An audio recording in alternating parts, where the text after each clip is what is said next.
दोस्तों पहले ये वीडियो देखो और ध्यान में रखना कि एक सर्विंग आईएएस ऑफिसर है। एक परिवार में एक व्यक्ति को आरक्षण मिलना चाहिए जब तक कि मेरे बेटे को कोई ब्राह्मण अपनी बेटी दान नहीं करते या उसका संबंध नहीं बना, केवल आर्थिक आधार की अगर देखा आपने, इसलिए मैं अपोज करता हूँ रिजर्वेशन का, क्योंकि रिजर्वेशन ने ही बेड़ा कर रखा है अपने देश का।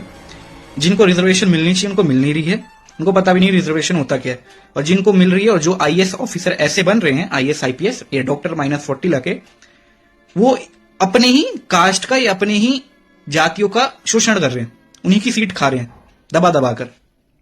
बेसिकली क्रीमी लेयर में आते हैं, इनके पास सब है, फिर भी इनको नाटक करना है कि इनका शोषण हुआ है, इसलिए इनको रिजर्वेशन दे दो। और बात रही, और ये कह रहे हैं कि कोई ब्राह्मण लड़की मेरे बेटे से संबंध बना ले तो जाके मैं रिजर्वेशन छोड़ दूंगा। अरे गवार, यही हाल होता है जब रिजर्वेशन लेके कोई आईएएस आईपीएस बन जाता है ना, तो यही हाल होता है। शादी और रिजर्वेशन दो अलग चीज है। मेरी मर्जी मैं अपनी शादी कहीं पे भी करूं, या मेरी मर्जी मैं अपनी बेटी की शादी कहीं पे भी करूं। ऐसे तो मैं ब्राह्मण हूं, अब मैं राजस्थान चले जाऊं और बोलूं राजपूत घरानों से कि भाई अपनी बेटी मेरे यहां ब्याह दो क्योंकि मैं तुमसे ऊंची जात का हूं। भीख मांगना हो गया जो आप कर रहे हैं।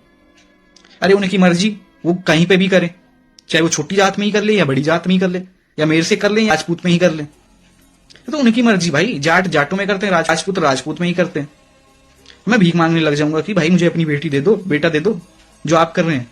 कॉमन सेंस की बात है ये, और इनकी बात सुन के लोग तालियां भी बजा रहे हैं। उन पब्लिक की भी माइंडसेट देखो आप।